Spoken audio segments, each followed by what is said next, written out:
네, 기도하겠습니다. 하나님 감사합니다. 매일매일 말씀을 통해 성령님도 받게 하시고 우리의 영적 상태 하나가 바뀌는 것이 세계복음합니다. 오늘도 하나님이 주시는 영적 상태 바뀌는 중요한 응답으로 함께 없어서 예수 그리스도의 이름으로 기도합니다. 아멘. 네, 우리 하나님 말씀 이사야서 말씀 보겠습니다. 계속 이제 이사야서 말씀 한 장 한 장 나가는데 한 장 한 장 나갈 때마다 되게 말씀은 정확하다라는 생각이 좀 많이 들죠. 28장입니다. 네, 28장. 오늘 좀 내용이 길죠. 네, 바로 시작하도록 하겠습니다. 에브라임에 술 취한 자들의 교만한 면류관은 화 있을진저 술에 빠진 자의 성 곧 영화로운 관같이 기름진 골짜기 꼭대기에 세운 성이요 쇠 잔에 가는 꽃 같으니 화 있을진저 보라 주께 있는 강하고 힘있는 자가 쏟아지는 우박같이 파괴하는 광풍같이 큰 물이 넘친같이 손으로 그 면류관을 땅에 던지리니 에브라임이 술 취한 자들의 교만한 면류관이 발에 밟힐 것이라. 그 기름진 골짜기 꼭대기에 있는 그의 영화가 쇠잔에 가는 꽃이 여름전에 처음 익은 무화과와 같으리니 보는 자가 그것을 보고 얼른 따서 먹으리로다. 자, 여태까지 이 말씀만 딱 봐도 아시겠죠? 에브라임은 특히 북이스라엘에 있어서 유력 지파였습니다. 그러니까 유력한데 이들이 이제 하나님과 반대되는 그런 삶을 많이 살았죠. 그래서 교만하다.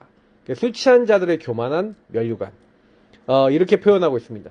그러니까 방향도 모르고 길도 모르는데 하나님 떠나 있으니 하나님 떠난 나를 완전히 이제 이게 잡힌 거죠. 술 취한 자는 잡혔잖아요. 술 기운에 잡히잖아요. 사단에게 완전 잡힌 상태입니다.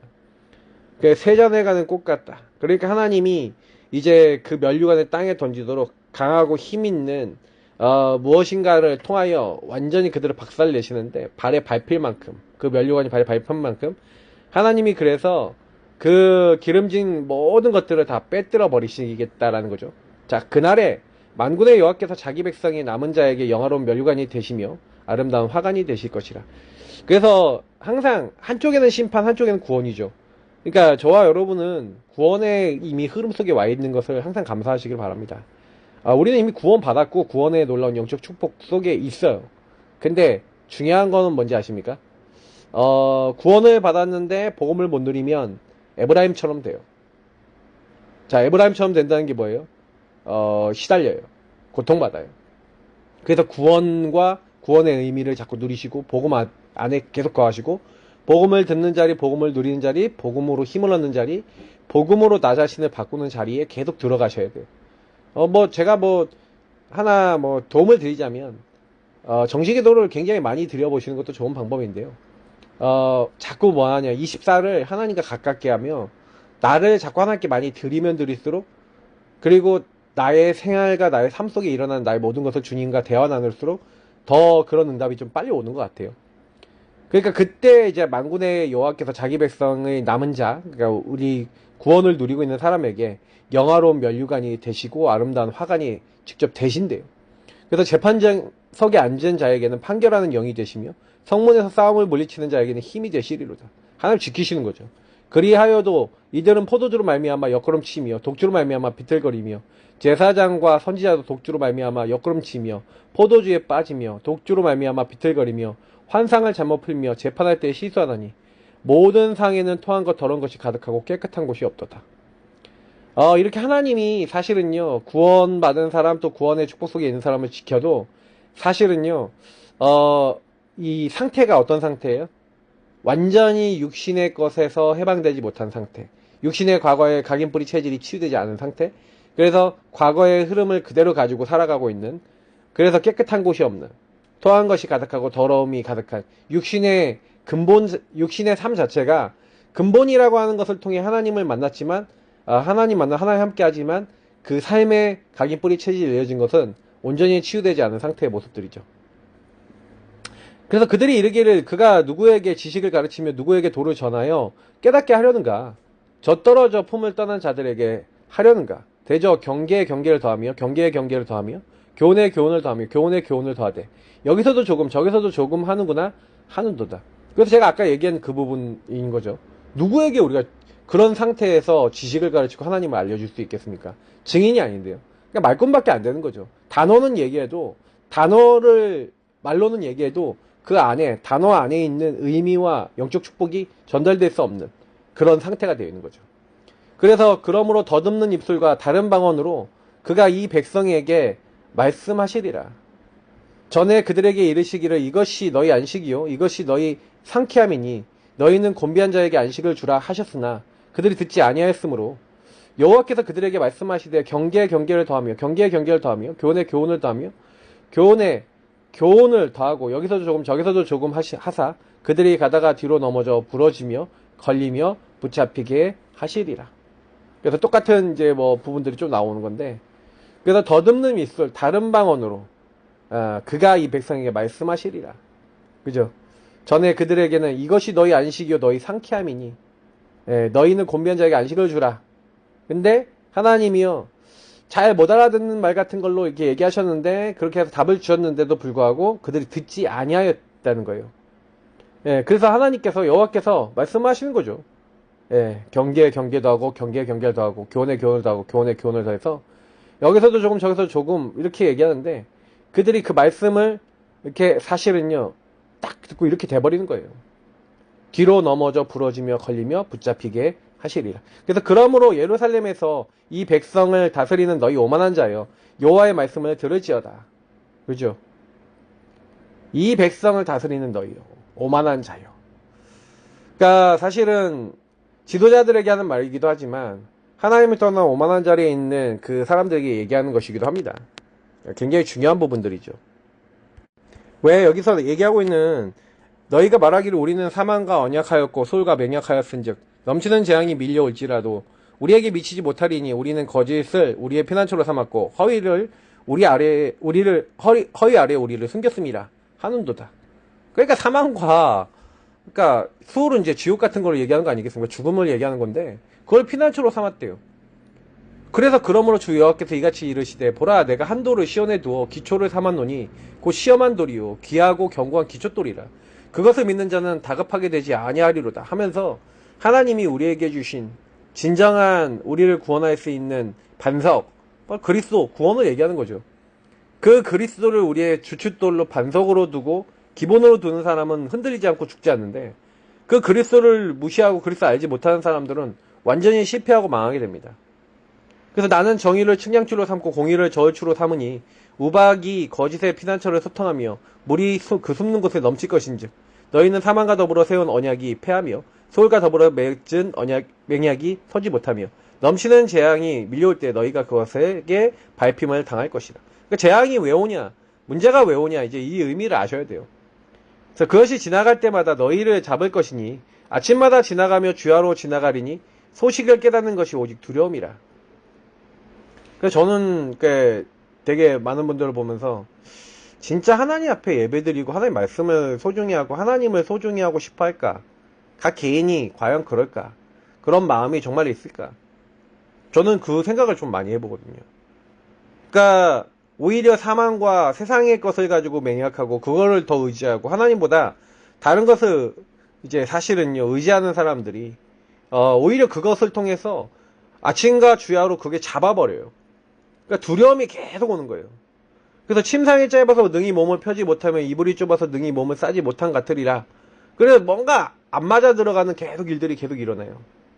그래서 대저 여호와께서 브라심산에서와 같이 일어나시며 기본 골짜기에서 같이 진노하사 자기 일을 행하시리니 그의 일이 비상할 것이며 자기의 사역을 이루시리니 그의 사역이 기이할 것임이라. 하나님이 하신다는 얘기죠. 근데 중요한 것은 뭐예요? 그러므로 너희는 오만한 자가 되지 말라. 너희 결박이 단단해질까 하노라. 하나님이요 오만한 자 교만한 자를 단단히 결박하신다. 이런 개념들이 계속 나오는 거 아니겠습니까? 그러니까 나 우상성공은 하나님 굉장히 싫어하시는 것이고 우리가 묶일 수밖에 없는 사단에 얻어 걸릴 수밖에 없는 근본이라고 얘기하고 있는 거예요. 그래서 저와 여러분 제일 이렇게 주의하셔야 되는 게 교만입니다. 그러니까 교만이라는 것은 내가 주인되어 있는 거고 교만이라는 것은 그게 너무 강한 거예요. 그래서 대저 온 땅을 멸망시키로 작정하신 것을 내가 만군의 주 여호와께로부터 들었느니라. 그러니까 이 부분을 자꾸 이제 좀 많이 생각해 보셔야 돼요. 그래서 저는 하나님이 왜 이 땅을 심판하시냐? 하나님 떠나 나밖에 없잖아요. 나밖에 없는 교만, 나밖에 없는 생각, 나밖에 없는 기도할 수 없는 그 개개인들. 정말 그럴 수밖에 없지 않냐라는 그런 생각이 들어요. 그래서 너희는 귀를 기울여 내 목소리를 들으라. 자세히 내 말을 들으라. 파정하려고 가는 자가 어찌 쉬지 않고 갈기만 하겠느냐. 자기 땅을 개간하며 고르게만 하겠느냐. 지면은 이미 평평히 하였으면 소양을 뿌리며 대양을 뿌리며 소맥을 줄줄이 심으며 대맥을 정할 곳에 심으며 길이를 그가에 심지 아니겠느냐. 그죠? 그러니까 진짜 뭐 파종해서 씨앗을 심어갖고 열매를 맺고 하려는 사람들이 그냥 땅만 갈겠습니까? 이렇게 정확하게 그 여정과 과정을 통해서 정확하게 심어야죠. 그래서 이는 그의 하나님이 그에게 적당한 방법으로 보이사 가르치셨음이며 소의 양은 도리깨로 떨지 아니하며 대의 양은 수레바퀴로 굴리지 아니하고 소의 양은 작대기로 떨고 대의 양은 막대기로 떨며 곡식은 부수는가 아니라 늘 떨기만 하지 아니하고 그것에 수레바퀴를 굴리고 그것을 말굽으로 밟게 할지라도 부수지는 아니하나니 이도 만군의 여호와께로부터 난 것이라. 그의 경영은 기묘하며 지혜는 광대하니라 하면서 방법이 다 있다는 거죠. 정해놓은 방법들이 있어요. 그 하나님의 지혜를 가지고 하나님의 방법을 가지고 우리가 해야 된다. 뭐 이런 내용들을 가지고 얘기하고 있는 거예요. 하나님 원리가 있다는 거죠. 그래서 저와 여러분이 조금 많이 생각하셔야 되는 건 뭐냐면, 그치, 내가 하나님의 원리를 내 삶에 적용하며 사는가? 이제 이런 질문들을 많이 던져봐야 되는데, 제가 이제 좀 많이 이렇게 묵상을 하면서 좀 기도하고 이렇게 생각하면서, 그치, 왜 다윗이 너는 칼과 창과 단창으로 났지만 나는 네가 모욕하고 있는 만군의 여호와의 그 이름, 이스라엘 군대의 하나님의 이름으로 나간다라고 얘기할 수 있었고, 하나님께서 하시면 된다라는 그 이름의 권세의 능력을 얘기할 수 있었을까요? 전쟁은 하나님께 속했다. 그러니까 주권과 계획, 하나님이 하신다는 것을 이미 전쟁터에 나오기 전에 다윗은 알고 있었다는 거죠. 그거는 어디서 봤다는 거예요? 성경을 통해서 알았다는 거예요. 성경에 수많은 출애굽기와 또 많은 전투들 가운데 하나님이 행하신 구원과 전쟁에 승리하시게 하신 것을 봤다는 얘기죠. 그래서 골리앗이 그 앞에 있고 많은 것들이 눈앞에 있어도 거기에 동화되지 않고 하나님의 말씀을 더 믿어버렸어요. 근데 우리는요, 어떻게 합니까? 하나님 말씀 안 믿죠. 하나님 말씀을 자꾸 안 믿고 내 기준으로 많이 봐버리죠. 그러니까 현장의 흑암을 무너뜨려야 되는데, 여러분 현장의 흑암이 왜 안 무너진지 아십니까? 결국 나의 흑암이 안 무너졌다는 거예요. 제가 이제 좀 이렇게 포럼을 하면서 느끼는 게, 요즘 들어서 기도하고 있는 게 이제 현장에서 하나님 예비하신 사람을 찾고 전도운동에 응답을 받아야겠다는 기도를 하고 있다. 이런 포럼을 이제 최 목사님하고 같이 하는데, 딱 그런 얘기를 저한테 하시대요.